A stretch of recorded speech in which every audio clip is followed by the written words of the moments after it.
¿Alguna vez te has preguntado qué pasa cuando decides escucharte a ti mismo y desafiar todo lo que creías ser? Hoy en Defensa Propia estoy muy feliz porque recibo un buen amigo, a un hombre que, más allá de ser una de las voces más icónicas de Venezuela, ha demostrado que uno se puede ir transformando y reinventando a lo largo de la vida. Fíjate, hoy nos acompaña Eli Bravo, quien fue durante décadas una figura clave en los medios de comunicación. Periodista, locutor, escritor, que marcó generaciones con su presencia y su manera de comunicar.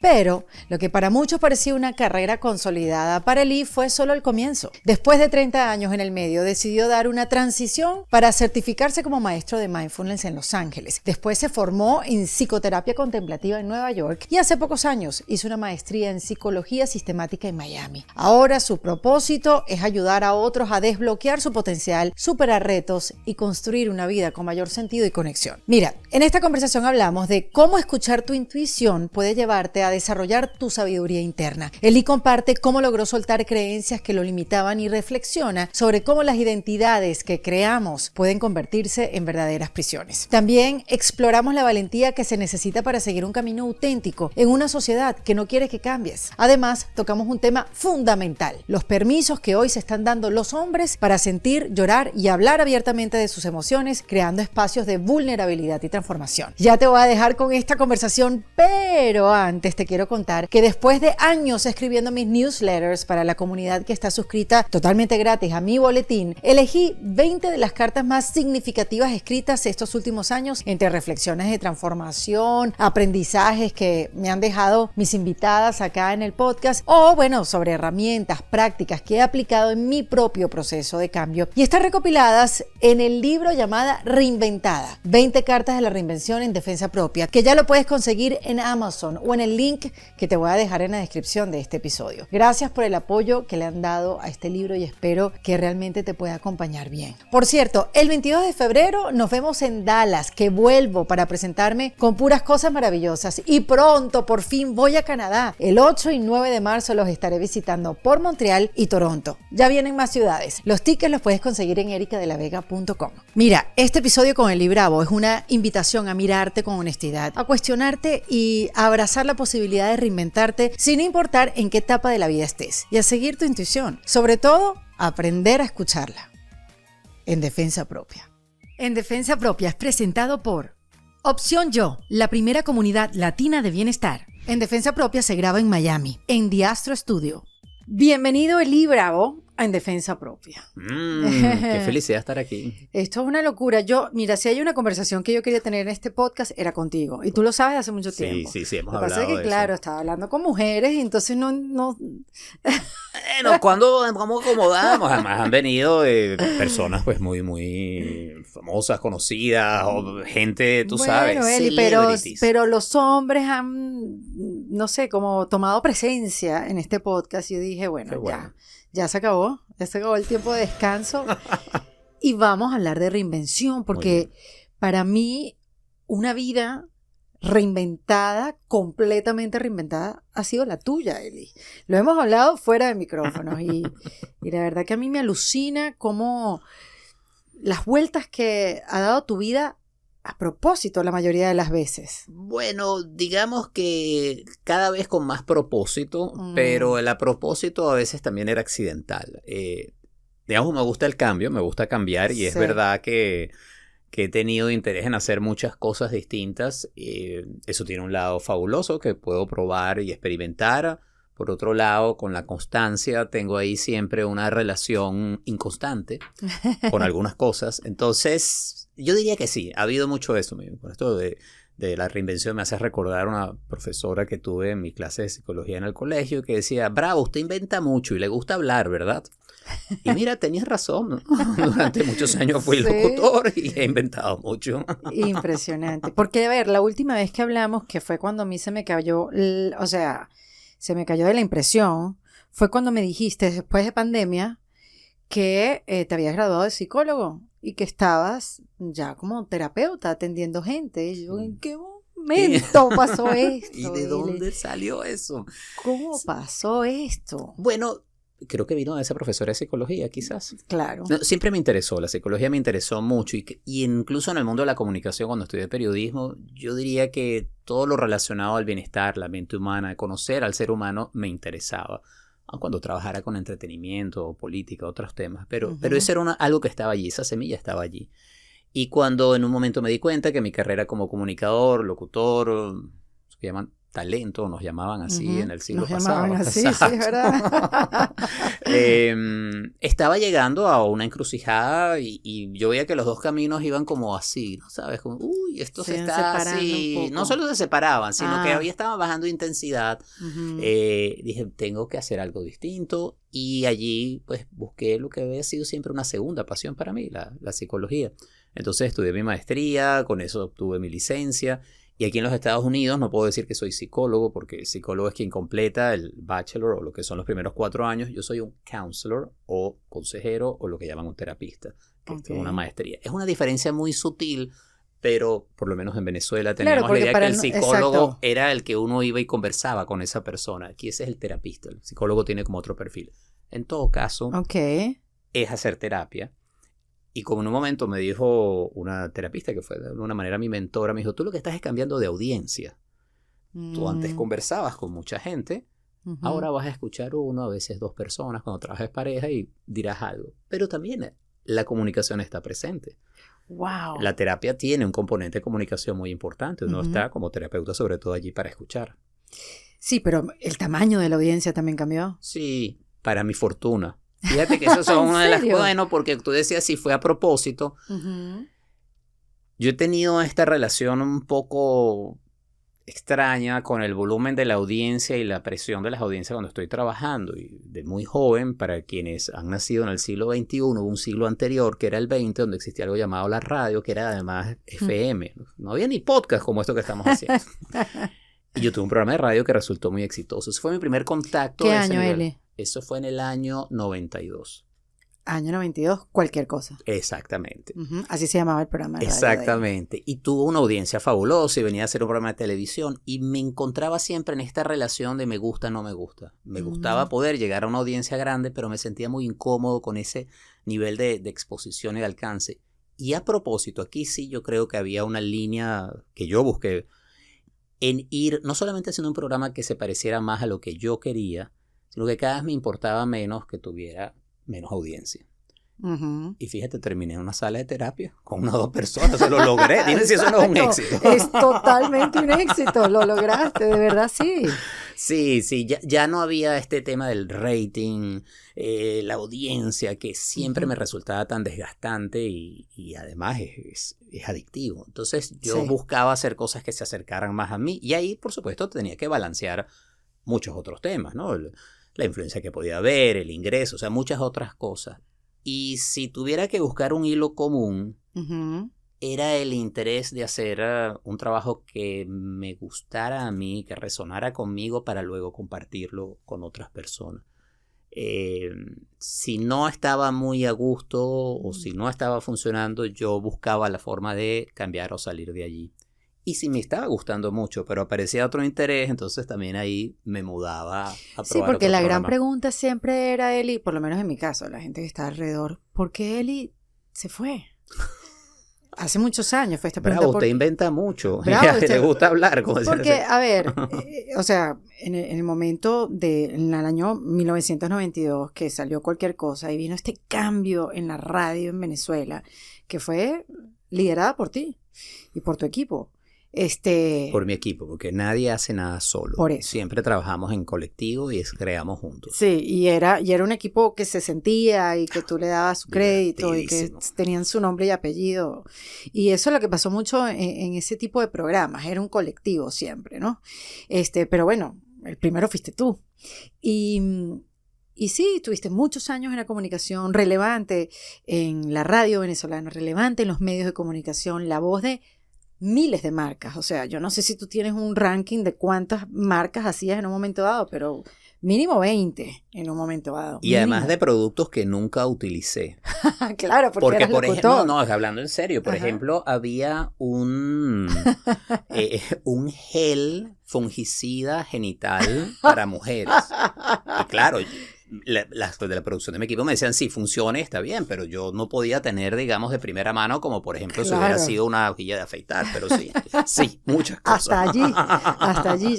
Claro, que me imagino que el mismo producto no le importaba, que fuera femenino y que tú pudieras ser la voz coherente para comunicar los beneficios de una crema antihongo. Lo cual te da una reflexión grande de lo que significa la fama y a quién le das que diga algo, ¿no? Eso es otra reflexión aparte, porque sí, no, él es el famoso ahora que hable él, pero podría ser cualquier otro mientras sea el que lo oiga mucha gente. Sí, sí, y creo que sigue pasando, sí. Pero a niveles de comunicación siempre se busca el camino, sí. ¿no? Pero bueno, lo cierto es que tú te fuiste de Venezuela en un momento dado donde tú estabas en la cima, digamos, estabas produciendo mucho dinero, vamos a ponerlo así. Totalmente. Produciendo muchísima plata. Más allá de los cambios que estabas produciendo a nivel comunicacional. Sí. ¿Por qué te fuiste? ¿Qué te jaló para hacer para que se notara tu ausencia? No estaba feliz con el trabajo que hacía. Después de 2 años y medio de hacer cualquier cosa, el programa que mencionábamos ahora, yo me encontré que sí, había ganado dinero como para lo que yo era. Ese muchacho tenía 24 años, 25 años, pero tú sabes, sí, es buenísimo, pero no me siento feliz.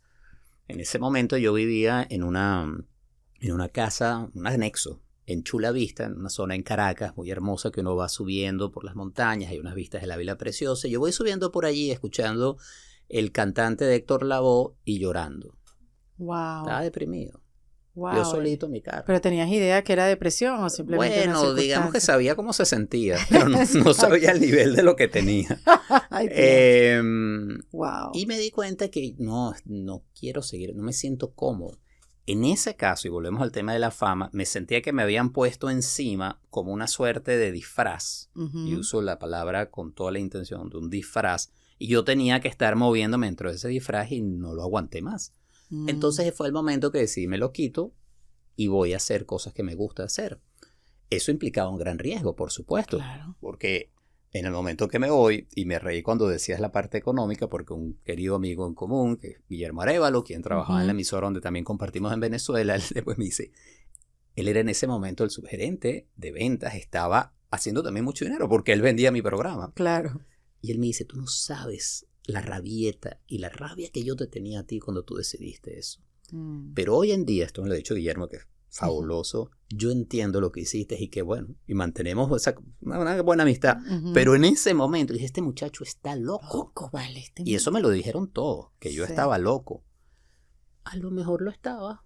Sí. Pero pasé un año que para mí fue fundamental, donde viajé y regresé de nuevo a la radio, me abrieron las puertas. ¿Cuánto tiempo te fuiste? En total fue como un año. Un año. Fuiste a la India, ¿verdad? Me fui al sureste asiático a hacer un tiempo de morralero. Me fui con amigos a manejar nos fuimos de Caracas a Salvador de Bahía, pasando por el nordeste de Brasil. Wow. Fueron casi 2 meses de viaje.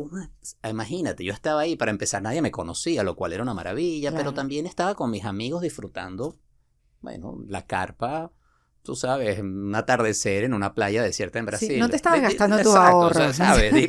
No que necesariamente la estamos pasando mal. Pero regresé y en ese momento la radio pues aceptó de nuevo una propuesta y comencé a hacer ahí un programa que era un poco distinto. Y ahí me encontré con la primera reacción en contra. Ay, pero no regresaste a hacer lo mismo. No. Pero es que el otro era muy bueno. Sí, pero hazlo. No, eso no es lo que yo quiero hacer. Y empezó allí un proceso que me tomó pues, varios años de ir entendiendo que una cosa era mi imagen pública, pero otra cosa era lo que yo quería hacer personalmente. Y yo podía jugar con esa imagen pública, pero no quería deberle mi vida a esa imagen. No tenía que trabajar para esa figura pública. Y eso lo que me dio fue un mayor campo de libertad. Pero hay que ser bien valiente para hacer esos movimientos, sobre todo en esa época, donde no se hablaba de conciencia, ni busca tu felicidad, busca tu camino, conecta contigo mismo, sé fiel a ti mismo. Eso no existía en esa época. Sí, yo creo que ahí es donde había una claridad que quería hacer un trabajo que tuviera propósito. Y te digo algo, estamos hablando nosotros hoy acá y esta es una pregunta que todavía me está dando vueltas y que me estoy replanteando. O sea, en lo que hago hoy en día, ¿cuál es el propósito de lo que estoy haciendo? creo que es una buena pregunta para mantenernos constantemente, no solo vivos, sino en la búsqueda de crecimiento. Cualquiera sea el resultado de ese crecimiento, pero hoy en día también estoy buscando cuál es el propósito de mi trabajo como terapeuta y otras cosas. Me lo estoy replanteando con la escritura, con otra serie de temas. En ese momento no era tan consciente de esta reflexión que tengo aquí arriba en la azotea, pero había algo que me decía, esto parece que es por aquí. Ahí, lo mejor de los amigos, como tú, es que uno conversa, aprende, se oye y comparte. Y hace unos días con otro buen amigo, con Marcos Santana, hablábamos sobre sabiduría e intuición. Wow. Si uno hacía las cosas por intuición o ese era un asunto de una sabiduría, y la conclusión a la que llegamos a altas horas de la noche, después una cena deliciosa y una botella de vino, yo le decía, mira, yo creo que al final uno tiene una intuición que a medida que la escuchas, la practicas, la pones a prueba y ves que funciona y que no funciona, de ahí se destila algo de sabiduría. O como que la sabiduría es una intuición. Una lleva a la otra. Y la sabiduría es como una intuición, pero que ya más o menos la entiendes y puedes modularla, ¿no? Entonces yo creo que sí, había mucho de intuitivo en ese momento, había mucha crítica. Y si tuviéramos que trasladar esto de mi historia, que es una de tantas, porque tú también te has reinventado, eso y muchas otras personas lo han realizado también, quizás la pregunta es, ¿hasta dónde uno se amarra a una idea o una identidad que tiene? Y terminas pues desaprovechando una cantidad de oportunidades que están allí. O hasta dónde, por ejemplo, te amarras a cultura, creencia, familias, a cosas que empiezan porque te dan un sentido de identidad. Claro. No, yo soy esto, yo soy mi cargo en la corporación, yo soy el hijo de no sé quién, o yo soy mi profesión. Y esas son maneras de expresar lo que uno tiene como una creatividad, pero uno no es eso. Pero entonces dijiste dos cosas claves y que voy al punto. Para hacer ese tipo de cambios en la vida, sin tener mucha herramienta, porque en esa época creo que no tenías muchas herramientas para transitarlo, simplemente una intuición, que ojo, para el hombre, ya me dirás cómo se conecta el hombre con su propia intuición, porque te puedo hablar de la mujer, pero me interesa mucho saber la del hombre. Porque, bueno, si a nosotros no nos enseñaron a conectar con nuestra intuición, ustedes no llegaron a básico 1, no. por el mundo, ¿no? Que por la humanidad, por de dónde venimos. Pero se requiere mucha valentía para hacer esos cambios ante una sociedad que te está pidiendo no cambies. Y se necesita soltar muchas cosas. Sí.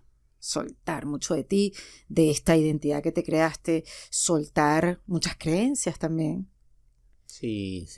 Afortunadamente yo tuve desde temprana edad una práctica de soltar, de dejar ir, que me ayudó mucho.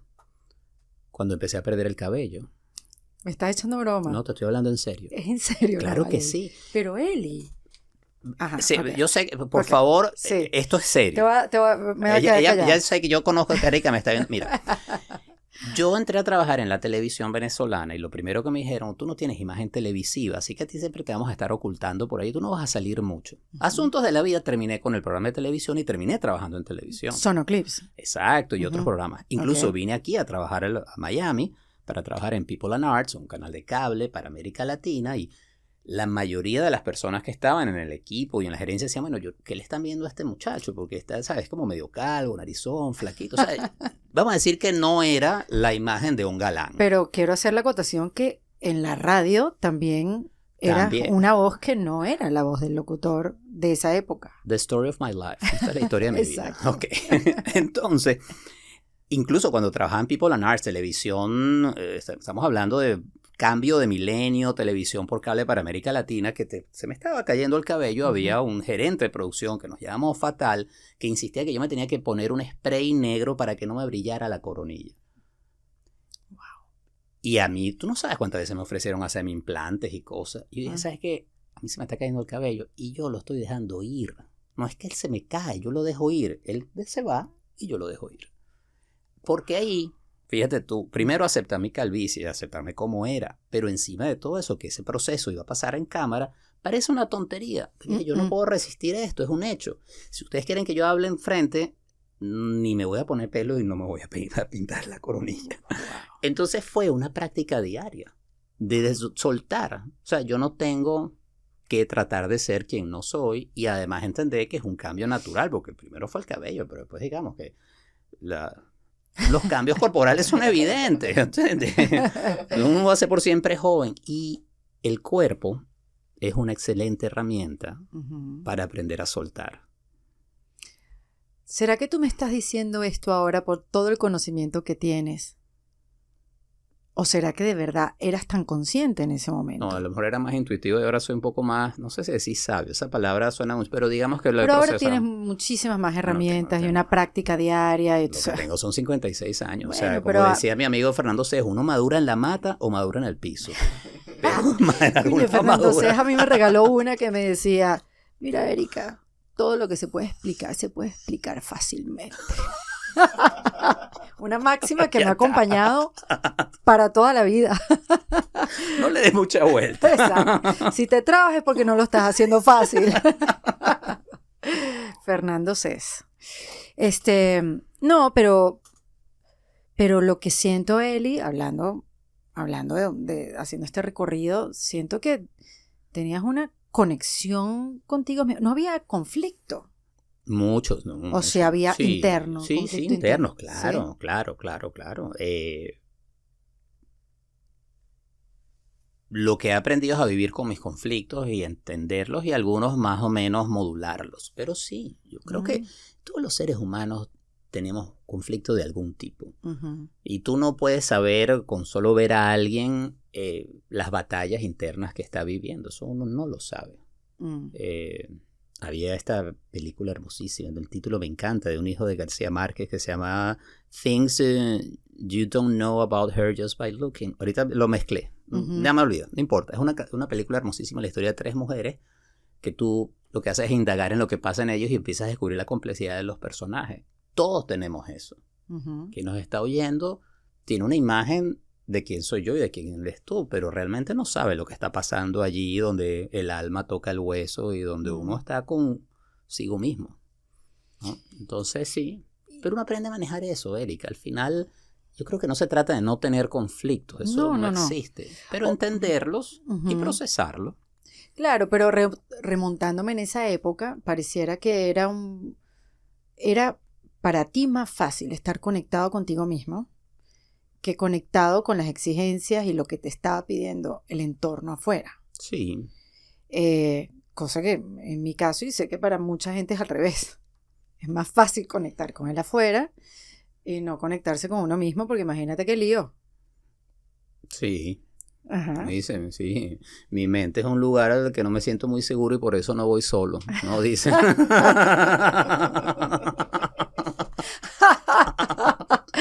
Qué bueno. Pero sí, es verdad que hay mucho esta idea de que uno tiene que calzar en un lugar y hacer las cosas de determinadas maneras. Y esto no significa que uno hace todo el tiempo lo que quiere. La diferencia es aprender a modular eso, a poder modular la demanda que existe de la sociedad, de la familia, de la cultura y lo que tú deseas y quieres hacer. Y allí hay un espacio siempre en donde hay oportunidades. No es en blanco y negro, no es una cosa y la otra. Pero costó eso mucho. En algunos momentos sí, bueno, sí, cometí muchos errores. Y ojo, una de las cosas que yo afortunadamente puedo decir hoy en día es que yo no soy esa persona quien era cuando tenía 25 años. No solamente porque había cosas que no me gustaban, sino que había cosas de mí que no me gustaban, de las cuales no me siento orgulloso. Daño que hice, cosas que dije, acciones inconscientes, irresponsabilidades que hoy en día no las haría porque entiendo ahora la consecuencia. Pero bueno, you live and learn, ¿sabes? Vives, aprendes, claro. Y ahora, menos mal, siento que de alguna manera, digamos, si tuviera que hacer un balance, he madurado más en la mata, pero en el piso, así como esos mangos que se caen y se estallan así, sí. También he estado. Sí. Y hablando de las creencias que uno se va construyendo en la vida, que uno se construye sin que lo pida, se van construyendo porque sí, porque es tu entorno, tu familia, ¿qué tuviste que desvanecer dentro de ti para que siguiera floreciendo esta persona que quería seguir siendo fiel a sí mismo? Hay ahí cosas que se tienen que derrumbar, ¿no? Sí. ¿Recuerdas alguna de estas creencias que tenías como vehículos, pues, que te llevaban y que eran tus pilares? A ver, acabo de mencionar de cosas de las que no estoy muy orgulloso, pero, por ejemplo, creciendo en Venezuela, en una cultura de muchas cosas muy machista, yo tenía una idea de lo que era ser hombre que tuve que recalibrar. No solamente porque la cultura y la sociedad estaba cambiando y porque afortunadamente vivo en casa con mujeres maravillosas que me han hecho ver lo que significa ser realmente hombre. Entonces allí, tú sabes, van desde el manejo de la rabia, lo que significa el compromiso, cuáles son las dimensiones de escuchar. Yo tenía un montón de creencias y estereotipos que son las que a veces los comediantes sueltan así de manera muy rápida y por eso son tan buenos, porque explican cosas muy complejas a veces de manera muy sencilla y te ponen el dedo en la llaga. Y entender que no, que esa idea que yo tenía, lo que significaba ser hombre cuando tenía 25 años, no es ahora como tengo 56. O esa misma idea de qué significaba ser exitoso. Eso es una pregunta que te tenía. ¿Cómo se fue transformando el éxito para ti? Bueno, en un momento era estar en el programa de radio que todo el mundo escuchaba, por supuesto. Todo el mundo me decía, pero es que estás en el tope de tu éxito, ¿por qué te vas a ir? Porque yo no me sentía exitoso, porque para mí el éxito era tranquilidad, felicidad, poder hacer cosas que para mí eran importantes. Trabajar con una audiencia más pequeña. Yo no tenía que tener el programa número 1 de Venezuela. Eso no era realmente lo que yo quería. ¿Qué crees que fue lo que te llevó a ser número 1 sin buscarlo? Bueno, eso no lo sé responder. No lo has. Yo creo que es como el Big Ben, como en el momento donde estaba la pasaron sociedad cosas venezolana. Y trabajé con gente fabulosa. Por eso te decía, uno no trabaja solo, siempre trabajamos en colectivo. Trabajé con gente muy talentosa que compartió ese talento y creatividad conmigo en el estudio de grabación, en el trabajo de producción, en la cámara, en las luces, en los guiones. O sea, entonces, bueno, trabajé con gente maravillosa. Yo diría que estuvo allí, fue el equipo que se logró armar y lo que pudimos transmitir a través de ese equipo. Y una radio que te dejó también ser. Sí. Había un espacio ahí para sin lugar crear sin tanta exigencia, ¿no? Sí, yo he trabajado, digamos, en 2 grupos radiales, en Radio Capital y en Unión Radio, y siempre encontré ese espacio de haz lo que tú quieras. Es verdad, eso que dices, ¿sabes? Y eso es bien importante. El poder conseguir gente que crea en lo que estás haciendo y te dé el espacio para poder hacer tu trabajo. Sí. Eso es fundamental. Totalmente. Y eso puede ser un mentor, puede ser un jefe, puede ser un padre, puede ser cualquier persona. Sí. Pero que apueste sobre todo cuando estás desarrollando una idea. Exactamente. ¿Sí? Que te dé el espacio para desarrollarte. Eso es vital. Sí. Vital. Por eso te digo, fue como en un momento dado, estaba la sociedad lista para escuchar algo diferente, la tecnología se movió hacia la FM también, Sí. O sea, como una casualidad de muchas cosas que pasaron a la misma vez. Sí, bueno, sabes, la realidad es multifactorial, ¿sabes? Nosotros estamos aquí en este momento y hay miles de factores, de causas y condiciones que están haciendo que vivamos en este momento y va a generar algo distinto después. Y sí, se alinearon de buena manera esas causas y condiciones. Después todo fue como que dándote la razón. Sí, bueno, yo o no la fuiste sé. buscando. Eso suena muy serio. Pero como que sí, este es el camino. ¿Sabes qué? Yo siento que a veces la vida te va lanzando como cosas para que redirecciones y vayas en el camino correcto hacia tu propósito, que lo mencionaste al principio. Y bueno, uno de repente cree que es por aquí, pero la vida que no, enderezate mejor por acá y escucha, ¿no? Y es como un trabajo en equipo, ¿no? Sí, pero sí. Sí, por eso digo, no sé si me dio la razón, pero sí me siento hoy en día en un lugar mucho más feliz y completo de como me sentía antes, sin lugar a duda. Y eso para mí es éxito. Sí. Un gran amigo, hermano, socio, que fue además mi manager, Laureano Delgado, que nos queríamos muchísimo, es parte de mi familia. Él una vez me dice, tu papá es un hombre exitoso. Yo le digo, bueno, sí, claro, le digo, ¿sabes? En la industria petrolera, muy bien. Dice, no, tu papá es un hombre exitoso, están ustedes, tiene su familia, acababa de comer con nosotros un domingo en casa. Esta vez, qué maravilla, le estaban muy contento. Y eso se me quedó grabado, porque efectivamente para mi papá esa era una idea de éxito que le satisfacía. Eso era lo que él quería, estar con su familia, rodeado de afecto. Y aun cuando como familia venezolana la crisis y la migración nos fue separando, siempre nos hemos mantenido juntos. Mira qué bonita definición de éxito, porque no solamente es un éxito que le satisfacía, sino que podía disfrutar a cada momento. Como que él quería lo que no tenía, él quería lo que tenía, estaba allí. ¿Y cómo fue entonces moviéndose esa definición de éxito para ti? Bueno, tenía que ver menos con lo externo, o con lo público, o con el reconocimiento, o con la fama, o con la influencia, sino con sentir que el trabajo que estaba haciendo me daba a mí una satisfacción para el propósito que tenía. ¿Cuál es ese propósito? Creo que siempre me ha interesado poder crear contenido que ayude a la salud mental y bienestar de las personas. Puede ser un programa de videoclips o puede ser un espacio de terapia. Me interesa apoyar y trabajar con causas, organizaciones que construyan un mundo que sea sostenible, más justo. Y eso lo he podido hacer a través de el trabajo de impacto social o de filantropía. Me interesa disfrutar la vida. O sea, y hay un lado hedónico que también tengo. A mí me gusta disfrutar las cosas que disfruto y soy inmensamente feliz haciendo el jardín de mi casa. No todo es trabajo. No, exactamente. No, eso lo tengo clarísimo. No. Y me interesa conectar con la gente. Pero no tengo que conectar con 10,000 o 20,000 personas. Puedo estar aquí conversando, están aquí todo el resto del equipo. Entonces, estar aquí presente y compartir eso para mí es un propósito claro y que puedo palpar y sentir día a día. Y eso me hace feliz. Pero qué bueno además verlo en el sentido de que no es un solo propósito. No. El propósito está hecho de diferentes caminos, ¿no? Sí, es así como sí, es verdad, es como un collage. Sí. Tú escoges cuáles son los que más quieres y quizás de esos hay uno que quieres más, pero sí, no es un solo propósito. En mi caso, hay personas que lo ven de otra manera, pero son distintas cosas y no son excluyentes. Entonces... Después cuando ya soltaste... Cuando me quedé calvo, exacto, decir que cuando solté ya todo te el cabello. quedaste calvo, bueno, pero ahí queda. Ok, aquí están los últimos héroes. Mira, Eli, tú, o sea, yo porque te he visto, he estado cerca de ti a lo largo de las décadas. Ya podemos decir cosas tan horribles como esa. No, bellísimo, menos mal. Sí, son bellas. Tienes toda la razón.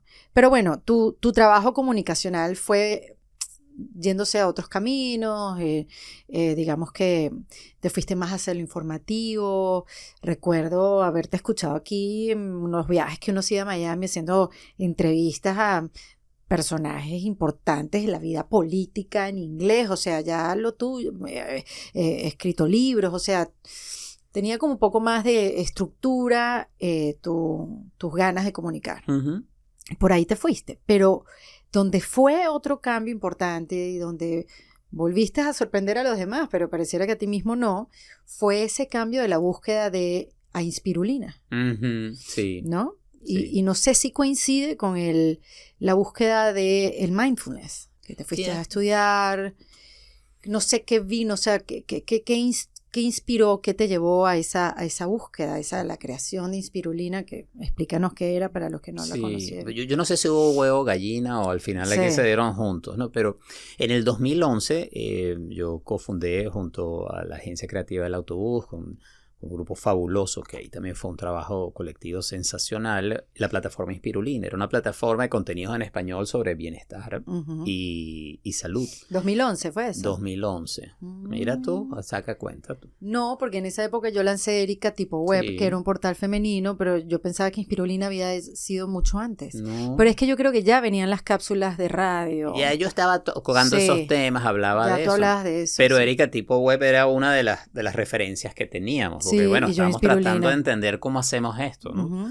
Y eso me abrió la puerta a trabajar exclusivamente con contenidos, vamos a llamarlos de bienestar, salud física y mental. Y me di cuenta que me gustaba mucho. Entonces ahí si me pongo un poco mi gorra de comunicador en ese momento, Lo que sí pude ver es que el interés en hacer esas entrevistas de política que estaba haciendo, o metido en la actualidad noticiosa que lo hacía en la radio aquí en Miami, yo estaba en el estudio y no la estaba pasando muy bien, y cuando yo estaba trabajando en Inspirulina, que era un proyecto aparte, me encantaba y dije, bueno, acá es por aquí. Es ahí. Y entonces convertí Inspirulina en cápsulas, un programa de radio, desarrollamos un programa de entrevista. Y a mí me sirvió de plataforma, como de pivote. Fue un momento importante, porque luego sí, en el 2015 hice mi primera certificación de mindfulness o atención plena para facilitadores, que es básicamente cómo enseñarlo. Luego, a los 3 años, entré a hacer mi maestría ya para el 2018, y entonces, bueno, así ha seguido. Entonces, Inspirulina lo que me dio fue la posibilidad de pivotar completamente a este otro terreno. Me dio la posibilidad de probar, además, que era viable, porque vamos a volver aquí a algo interesante, que es cuando decides cambiar y te dicen, tú estás loco, esto no va a funcionar. Mi querido amigo Laureano Delgado, de quien acabo de hablar, mi socio, él fue uno de los que me dijo, pero ¿tú crees que a alguien le va a interesar eso? Esas cosas que están hablando ahí, que si de la quinoa y la meditación, eso no le interesa a nadie. Él me lo decía un poco en broma, pero él no lo creía. Él decía, Laureano, confía en mí, en 6 meses hablamos. Y a los 6 meses íbamos un día, estaba en ese momento yo en Caracas trabajando con él, visitando a un cliente, porque él manejaba la parte comercial, estábamos en el coche, y me dice, tenías razón, mira, aquí ya tenemos las reuniones. Le dije, sí, ¿ves? Sí había un público que está interesado en este tipo de contenidos presentados, además en una plataforma digital. Hago una pausa en esta conversación, porque fíjate, la terapia puede ser una herramienta clave para lograr verdaderos cambios este año 2025, ya que está comenzando. Porque muchas decimos, nuevo año y nuevo yo. Pero ven acá, ya va. Ese nuevo yo no llega solo. Y la terapia te puede ayudar a identificar y a cambiar esos viejos hábitos que te mantienen estancada. También te puede ayudar a ordenar tus ideas y te puede dar claridad para construir un plan concreto hacia tus metas. Porque, a ver, la terapia no es solo para momentos de crisis o pérdida, también puede ser un recurso fantástico para reconocer tus fortalezas y desglosar tus sueños en objetivos alcanzables y motivarte también a seguir hacia adelante. Así que, si este es tu año para crecer, comienza con tus sesiones de terapia psicológica y prioriza tu bienestar emocional y mental. Simplemente tienes que dar un primer paso, darle quizás al enlace que te estoy dejando en la descripción de este espacio para conectar con los amigos de Opción Yo, la plataforma que te conecta con profesionales de la salud mental para que te puedan llevar a un próximo nivel en tus metas. Así que bueno, el 2025 te espera. Simplemente da el primer paso con los amigos de Opción Yo. Entonces sí, hay a veces que confiar también en lo que uno está haciendo y saber a quién escuchas. Y saber además de dónde viene quien te está diciendo algo. Porque entiendo que para Laureano, que manejaba mi imagen comercial, si yo me iba a ir a algo que no era tan comercial, él también iba a perder parte del trabajo. Él estaba muy claro que él quería mi bienestar. Lo mismo le pasó en la radio. Ajá. ¿Ves? Exactamente. Pero entiendo de dónde venía él.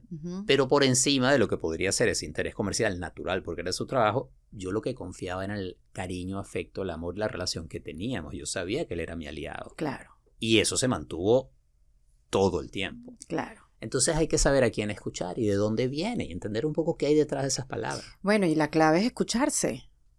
Escucharse, porque si tú tuviste tuviste la facilidad de ver que eras más feliz en un lugar que en otro y poder decir, no vales más acá, simplemente porque me siento mejor acá, bueno, ese es el tener un superpoder. Escuchar es un superpoder, estamos de acuerdo. Y escucharse creo que vale por el triple. Sí.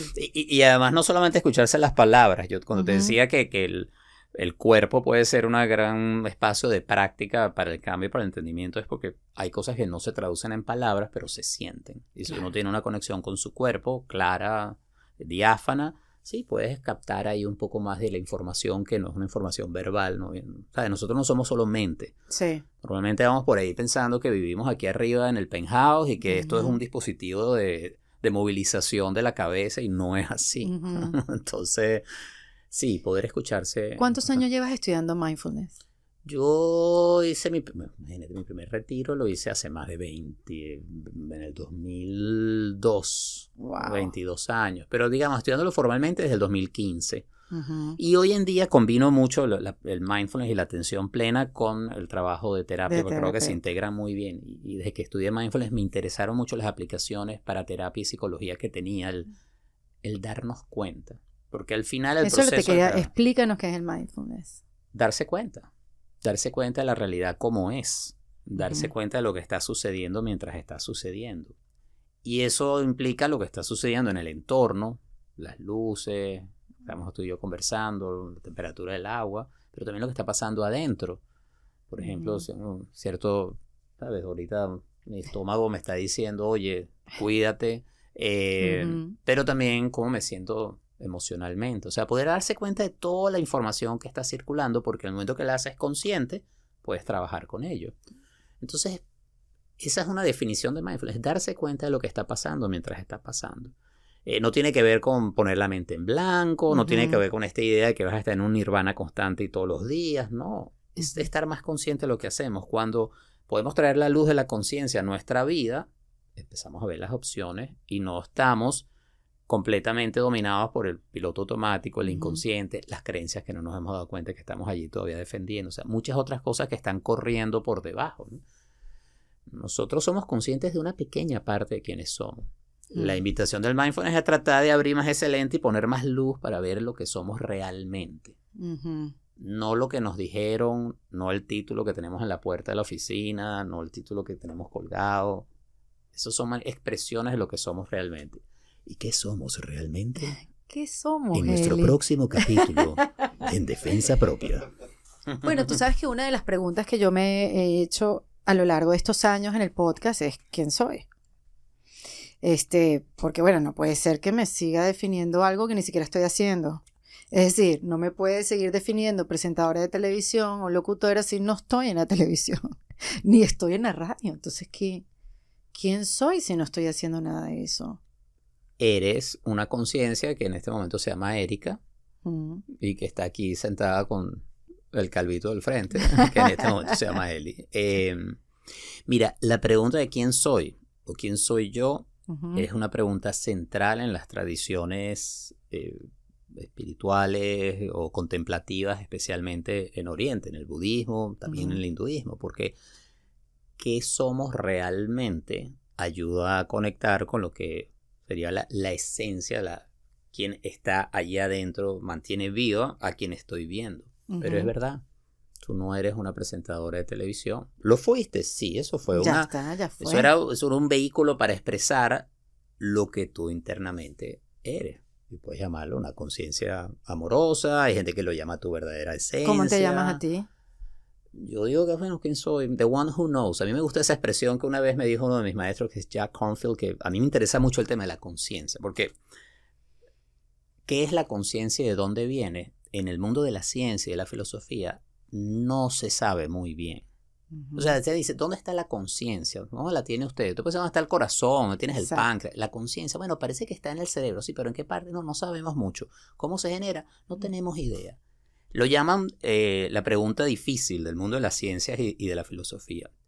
Pero lo que sí sabemos es cómo se experimenta. Y Jack, en un momento que le hice esa pregunta, me dijo, mira, yo no sé lo que es la conciencia. Maestro de meditación, así de digamos. Avanzado, pues, pero a mí mi maestro, me dijo Jack, me dijo, the one who knows. O sea, aquel que sabe. A él lo que estaba apuntando es aquel que puede darse cuenta de la experiencia de estar vivo. Y eso no tiene título, no tiene currículum vitae, no tiene su número de seguro social, cédula, pasaporte. O sea, eso, claro, lo obtiene para moverse en el mundo, lo necesitamos. Yo no estoy diciendo que hay que vivir todo el día por allá en la estratosfera. Lo necesitamos, pero saber que no somos eso. Eso libera mucho. Totalmente. Bueno, empiezas a cuestionarte, empiezas como que a vivir la realidad de una manera diferente. La impermanencia de la realidad, lo temporal. Sí, entonces es como que te da una puerta de acceso a ver las cosas como con un poquito más de espacio. Sí, yo creo que sí. Y bueno, ya veré si a lo mejor después, tú sabes, pasamos al otro vecindario y uno dice, mira, usted se lo cree, eso no era así. Y todo era verdad. Exacto, bueno, ok, está bien. Puedo agarrar otro ticket para hacer otra prueba. O sea, podemos montarnos otra vez en la montañita rusa, vamos a otra vuelta. Eli, ¿y el mindfulness te ha ayudado a ti a estar conectado con esa intuición con la que comenzamos a hablar. Porque cómo el hombre puede conectar con la intuición. Y sí quiero hacer la distinción entre hombres y mujeres porque creemos que la mujer está más conectada con su intuición, ha tenido más permiso, tiene más herramientas, tiene más espacios para hablarlo. Y el hombre quizás, bueno, está acostumbrado a desconectadito, nada de estar llorando, tú fuerte, provee y no te estés quejando, ¿no? Y porque, digamos, nosotros somos un conjunto de circunstancias o causas y condiciones a nuestro alrededor y allí la educación es fundamental y la cultura. Entonces, sí, el rol de lo que significa ser hombre es algo que aprendemos. ¿Existen factores biológicos? Sí. Claro. Pero las diferencias entre sistema nervioso y cerebro de hombres y mujeres todavía no necesariamente pueden decir que la diferencia está aquí. Okay. Por supuesto, sí hay diferencias de masas musculares, tamaños de hueso, pero lo que quiero decir con esto es que sí, somos biológicamente distintos, pero eso no necesariamente determina que nos comportemos de manera distinta. Entonces, bueno, esto es una cosa de debate, esto es como lo veo yo. Son más deterministas, evolucionistas lo ven de otra manera. Pero en todo caso, sí nos enseñan qué significa ser hombre. Y tú le dijiste, bueno, usted no se llora, eche para adelante, usted provee. Sí. Eso ya te crea una identidad o una manera de verte como hombre y con eso te empiezas a mover por el mundo. Y una de las cosas que se dice allí es, bueno, sí, la intuición es cosa de mujeres. Yo lo escuché mucho porque uno es una cosa práctica, analítica. Y yo me he dado cuenta que eso no es así. Por lo menos lo he experimentado así. Y me he dado cuenta que cada vez más hay hombres que se cuestionan lo que significa ser hombre en ese sentido tradicional o estereotipado y empiezan a encontrar un montón de información que está dentro de ellos en la experiencia de vida y dicen, wow, pero qué bueno permitirse sentir. Terapia, por ejemplo, que trabajo con muchos hombres, llorar. Dice, yo no había llorado esto en ningún lado, ni siquiera con mi esposa. Primera vez que lloro la muerte de mi padre. ¿Ves? Porque las mujeres tampoco están acostumbradas a verlos llorar. Porque entonces tienen que consolarnos. Y no, o sea, está bien, es que llora conmigo, pero no, deja llorar, está bien. No, está bien, tengo ganas de llorar. Exacto, porque ¿qué es esto? O sea, ¿qué le pasa? Que este ser humano llora, este señor llora. Porque tampoco lo permitimos, en teoría. Entonces, bueno, porque, o puede ser eso no se ve muy masculino. Claro. De nuevo, aquí es cuando te pones a revisar las creencias. Es como, pero eso necesitas como poder sacarlas y verlas y decir, oye, pero aquí hay un montón de basura. Y uno no quiere tener basura dentro, entonces empiezas a limpiar, ¿no? Empiezas a pasar trapito, escoba, aspiradora, Magic, como esa blanca que le raspa así, le sacas todo. Sí. Y ese proceso, para nosotros los hombres, siento que está ocurriendo ahorita de una manera importante, y hay mayor apertura al respecto, a entendernos como unos seres más complejos, que tenemos un campo emocional, que podemos tener esto que también llaman el lado femenino. ¿Por qué crees que está pasando ahorita? Yo creo porque se ha hecho de mayor difusión, hemos estado más abiertos a esto. O sea, yo creo que vivimos una sociedad que se ha estado cuestionando muchas cosas. Nos hemos cuestionado temas raciales, políticos, temas de género y nos estamos cuestionando la forma como somos. Personalmente, ahí hay un lado mío que es donde yo encuentro como lo que llamo mis bordes de resistencia y yo empujo un poquito, pero digamos, cuando me empiezan a hablar de la transformación energética, la alineación y los planos y todo eso, yo empiezo, ok, no sé, no voy a decir que no, no lo sé, pero yo sí puedo saber lo que siento y lo que estoy viendo. Lo otro no lo niego, pero sé lo que siento y veo. Y creo que tiene que ver con la información y la manera como estamos hablando de estos temas, con la capacidad que estamos teniendo de reconocernos unos a otros. Sí. Porque tú decías el escucharnos a nosotros mismos, pero también escucharnos unos a otros. Eso ha ido cambiando. A pesar de que vivimos en un mundo tan polarizado y que está en un momento que a veces, ¿sabes? Me quita el aliento. Sí. Pero hay también, porque la realidad no es solo eso, la realidad es eso y otras cosas. Hay señales de solidaridad, de cambio, de compasión, que también son parte de ese mundo. Entonces uno puede también, hablando de mindfulness, que es abrir el campo de atención, a ver que sí, hay esto, hay guerra, sufrimientos y muerte, y hay solidaridad, compasión y mayor conciencia, y uno lo observa todo como parte de lo que está ocurriendo y pones tu interés y tu intención en lo que quieres cultivar. Bueno, en este caso me quiero mudar para aquel lado, al lado más amoroso. no necesitamos más guerra. Y en esa misma conversación los hombres estamos siendo más participativos, nos estamos cuestionando también lo que estamos haciendo, cómo nos hemos comportado, cuáles son los traumas que hemos causado por pensar que ser hombres de una manera u otra, siendo como padres, como esposos, a nosotros mismos, cómo nos agredimos en muchos momentos. Claro. Porque al final hay una agresión constante, yo no debería sentirme así, yo no puedo sentir esto no es de hombres, y de repente dices, pero espérate. Eso te está pasando. Y está bien, sí, se llora, te duele, se te acaba de morir alguien que quiere. Sí. Tú te deprimes, sí, es así. Entonces, sí, yo siento que estamos siendo más honestos con nosotros mismos en muchos aspectos. De nuevo, no estoy queriendo hacer aquí la idea del paraíso tralalá ni no, pero sí me parece importante que alguien sí hay otra visión. Que parece haber estado conectado con su intuición desde hace mucho tiempo y que le ha hecho caso sin a veces siquiera saber que le estaba haciendo caso a una intuición, como un hombre que nos está escuchando puede comenzar a indagarse. Sí. Y me pasa mucho también, sucede que me encuentro en espacios en donde hay mayormente mujeres. O sea, estudié mi maestría en psicología, eran mayormente mujeres, hay más terapistas mujeres que hombres. Cuando estudié comunicación social, eran más mujeres que hombres en la Universidad Católica. En mi estudio de yoga, donde somos, si acaso, el 10%, igual en los retiros de meditación. O sea, yo sí me muevo en un espacio donde hay más mujeres porque efectivamente están más abiertas a esto. Pero cada vez hay más hombres. Y cada vez más estamos hablando de esto. Y cada vez más nos acercamos con esa curiosidad. ¿Qué podemos hacer las mujeres para que el hombre se sienta más cómodo en su propia exploración y no tema mostrarse a cómo siente? Nosotros necesitamos cosas también. Ok. Así que tu pregunta es buena. Ok. Y vamos a entender la necesidad no como necesito agua para estar vivo o respirar, pero la necesidad es algo que es algo importante, algo que uno aprecia, que valora. Tenemos necesidades, entonces, sí, ¿qué necesitamos? Que nos escuchen.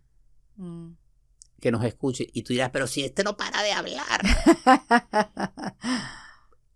Eso no es algo solo exclusivo de los hombres, también de las mujeres, que es escucharnos real y profundamente. Pero en el caso de los hombres, ya que estábamos hablando de lo estereotipo, es que nos escuchen como seres humanos y que entonces no tenemos que ser ese hombre fuerte proveedor porque aquí tú te pones los pantalones y tú no puedes... No, espérame un momento, estoy teniendo un momento de debilidad, estoy siendo vulnerable. Que en ese momento, por ejemplo, de la vulnerabilidad, no nos saquen de esa situación. Ay, no, mi amorcito, no te pongas así. Sí, no, espérate, sí. O que lo usen después para hacerlo sentir mal. Y que nos pregunten. Ah, sí, está así. ¿Y qué pasó? Cuéntame, ¿qué es lo que está pasando? Ah, ¿estás sintiendo triste? Cuéntame un poco más. Eso, que de nuevo, lo necesitamos todos, pero como lo pregunta vino para acá, me parece muy importante que haya una curiosidad a permitirnos, porque si tenemos dificultad para abrirnos, en el momento que hay esa pregunta y esa curiosidad, uno se siente en mayor confianza para abrirse. Y bueno, yo creo que último, hombres y mujeres, eso sí, tenemos que empezar a salir de los estereotipos. Sí, es urgente. Y bueno, yo entiendo que son divertidos, o sea, tú has hecho stand-up. Sí. En algún momento hay el chiste de cómo son hombres y mujeres y entiendo por qué funciona. Y es muy rápida la referencia, pues. Pero hay que salir de eso, porque entonces ya nos estamos viendo como distintos.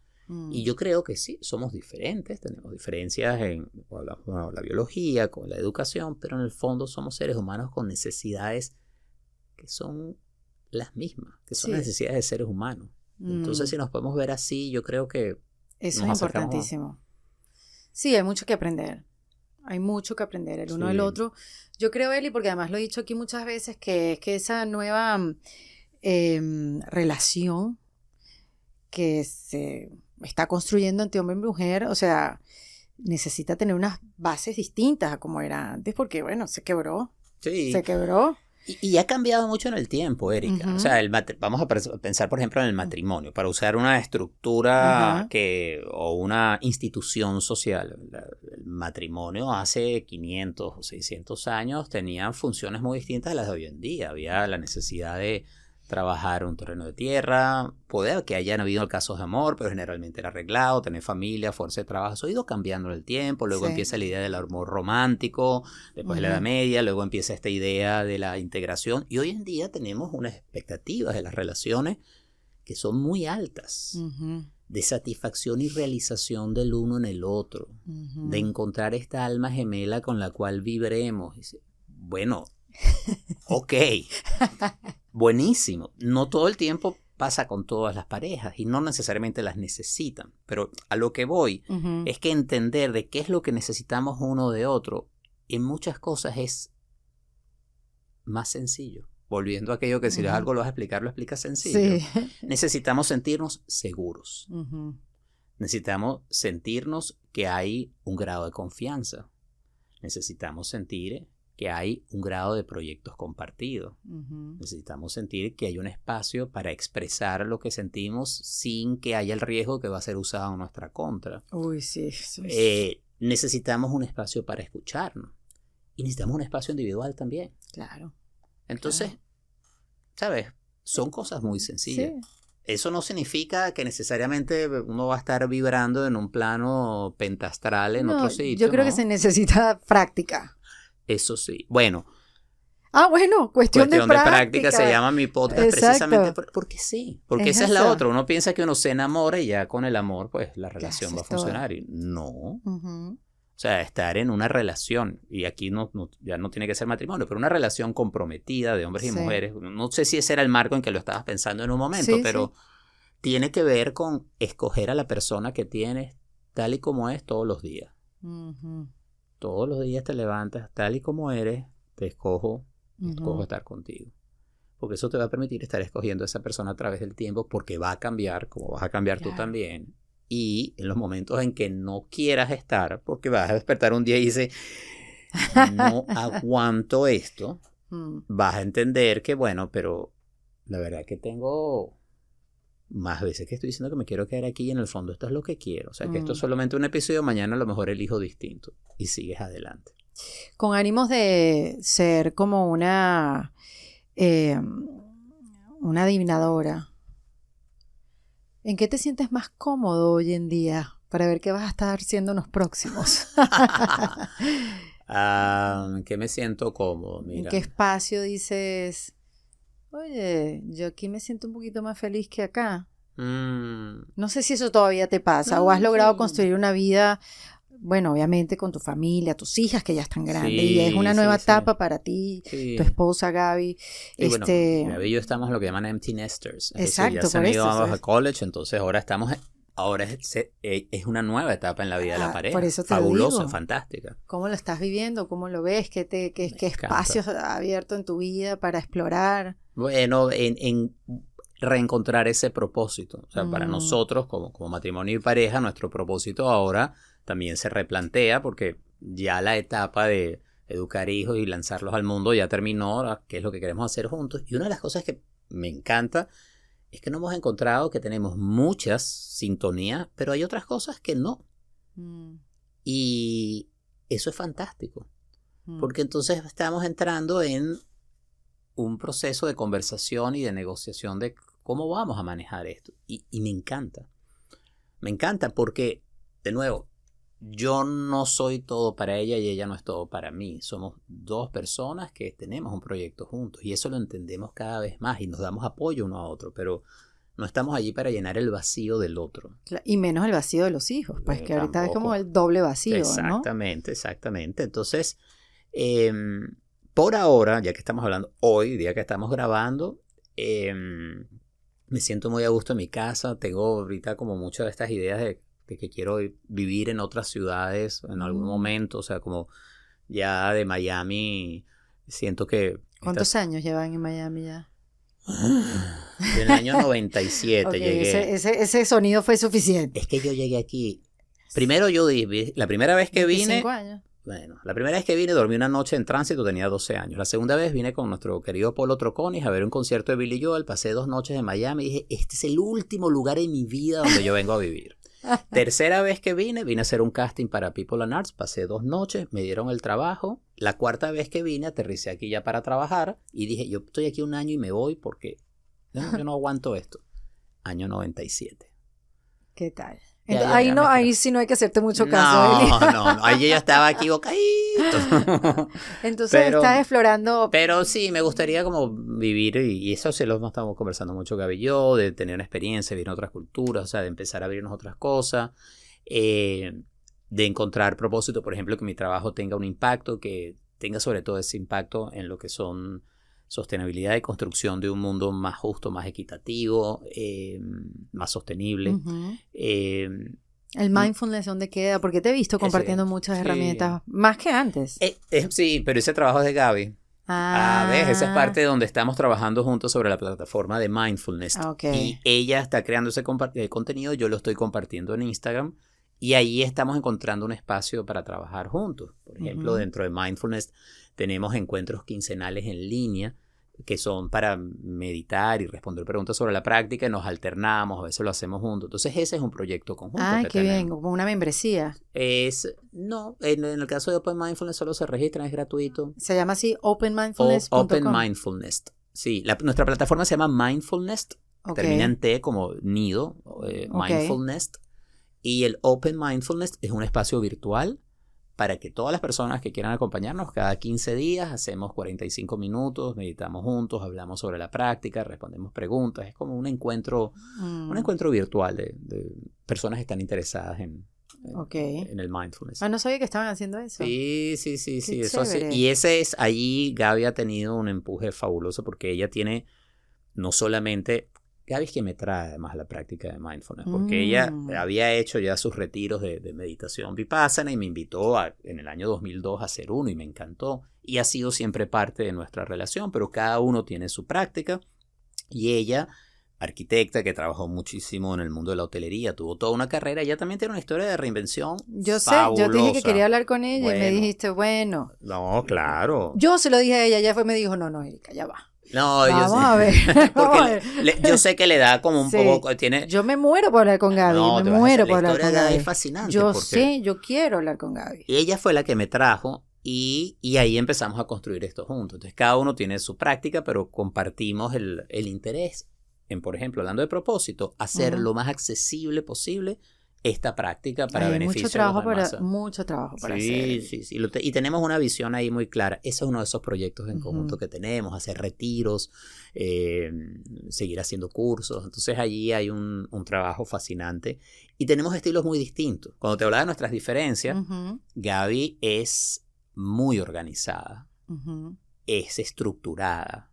Ella cuando se mete a estudiar algo, lo estudia a fondo y se lee todos los libros que había que leerse para esa clase. Yo me los leo, pero a lo mejor no todos, no soy muy estructurado, soy un poco más espontáneo, a veces voy así como un poco más suelto, pero los dos estilos se complementan muy bien. Y ahí hemos aprendido mucho a vivir con esas diferencias, ¿no? Claro. Entonces... Sí, esa parte ha sido bien agradable. La verdad que me gusta mucho. Ahora, ¿dónde va a estar? No sé. La verdad. Lo que sí siempre voy a estar, en 3 lugares donde sé que voy a estar ahora y en el mar o cerca del mar, preferiblemente sobre un velero, aunque me maree. Al lado de la naturaleza, un jardín. O sea, ahorita cuido mi jardín y me encanta. O sea, el tener plantas y estar así tocándolas, viviendo al lado de ellas, me encanta. Y en un sitio donde se coma rico. Muy bien, esos son los 3 sitios donde vas a estar. Me parece maravilloso. Ya sé dónde conseguirte, Eli. Que estoy anotando, estoy haciendo mi lista. Exactamente. Mira, Eli, y la comunicación más allá de la terapia. La escritura y lo que voy a quedar, porque fíjate, te hablaba hace un momento sobre el hecho de cambiar mucho, lo que también genera es que la constancia necesita ser muy disciplinado con ella. Sí. Y yo he escrito varios libros, pero yo tengo ya más de 10 años que no publico. Y justamente esta semana, en conversación también con Gabriela, decía, Gaby, me he dado cuenta que no he tenido la necesidad de escribir, pero la estoy empezando a sentir otra vez por la parte de creatividad y comunicación. Y creo que es lo que va a sobrevivir de ese Eli del pasado, del comunicador, la escritura. Porque además fue lo que también me motivó desde siempre. Es decir, desde siempre me ha interesado escribir. Y es un sueño que de niño tenía. Yo quiero escribir cuentos y publicar libros y lo pude hacer. he tenido, vamos a llamarlo, una etapa de diletante. Ujú. Pero la otra vez hablé conmigo mismo y le dije, amigo mismo, ya sabes, Bueno, ya ya está vamos a empezar. bueno. Exacto, ya se acabó la vacación, ¿verdad? Sí. Entonces, bueno, amigo mismo y yo nos pusimos de acuerdo. ¿Y el mundo del podcast? ¿Qué pasó Tengo con mi tu podcast? sí. ¿Tú lo sigues haciendo? Sí, pero ves, tú eres muy disciplinada y organizada, tú eres tu productora, ese trabajo lo hago yo y tengo ya 50 episodios que están publicados de Cuestión de Práctica. Ujú.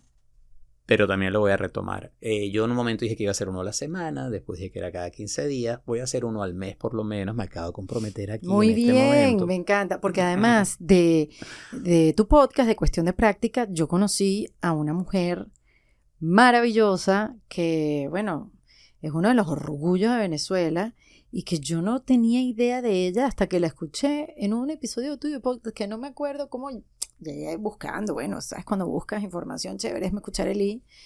Y ella es María Elena Castés. De psiconeuroinmunología, De sí. psiconeuroinmunología, Fabuloso. que para mí fue un desayuno y te escribí. Te dije, Sí, me Eli, acuerdo. por favor, ¿quién es esta señora? Necesito hablar con ella.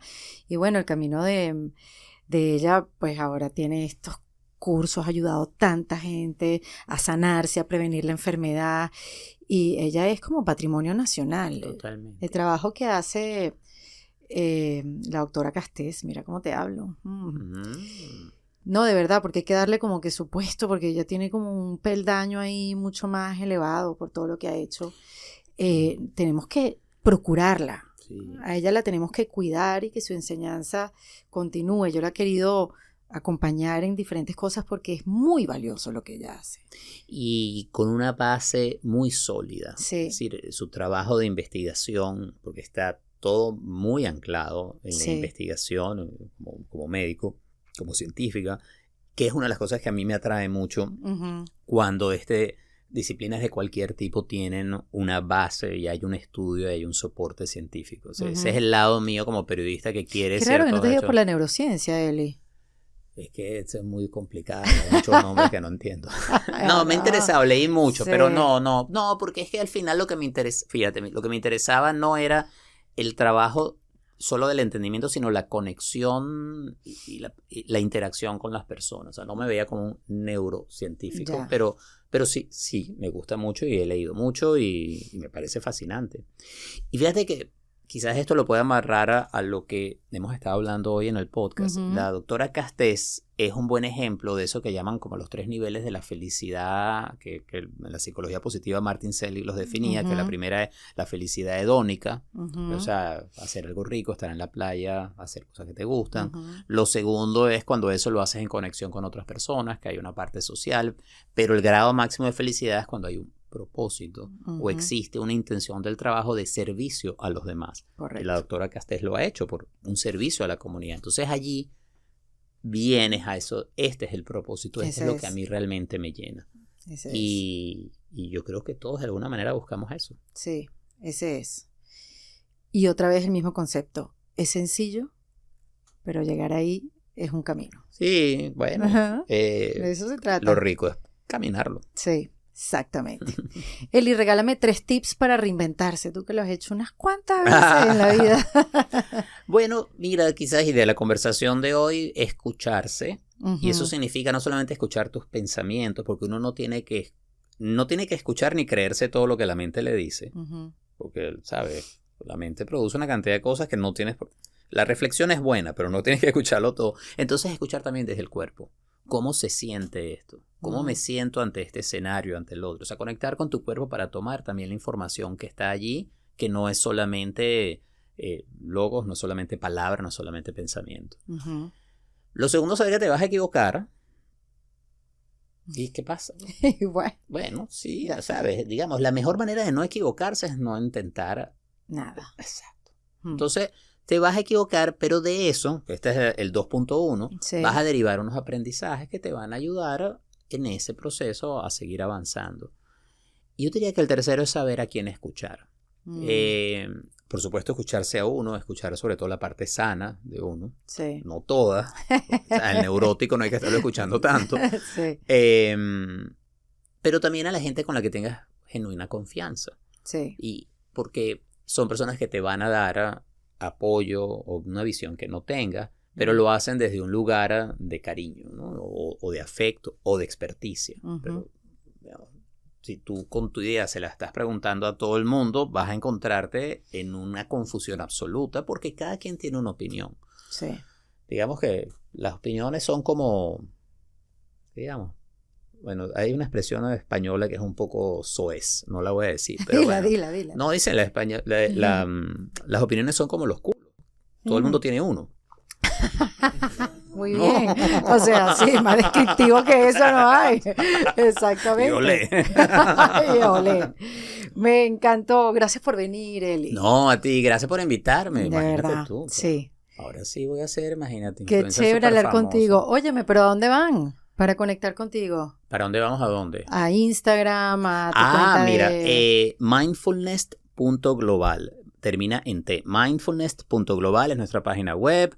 @mindfulness.global en Instagram, donde tenemos nuestro principal vehículo de compartir información. Los invito a que nos acompañen en Open Mindfulness. Lo hacemos cada 15 días, es online, es gratuito, solo tienen que registrarse. Qué chévere. Tenemos una cantidad de cursos. Gaby está ofreciendo 3 cursos fundamentalmente sobre fundamentos del mindfulness, prácticas de compasión y uno fabuloso que se llama neuroplasticidad positiva, que tiene mucho de neurociencia aplicado a cómo reforzar tus fortalezas.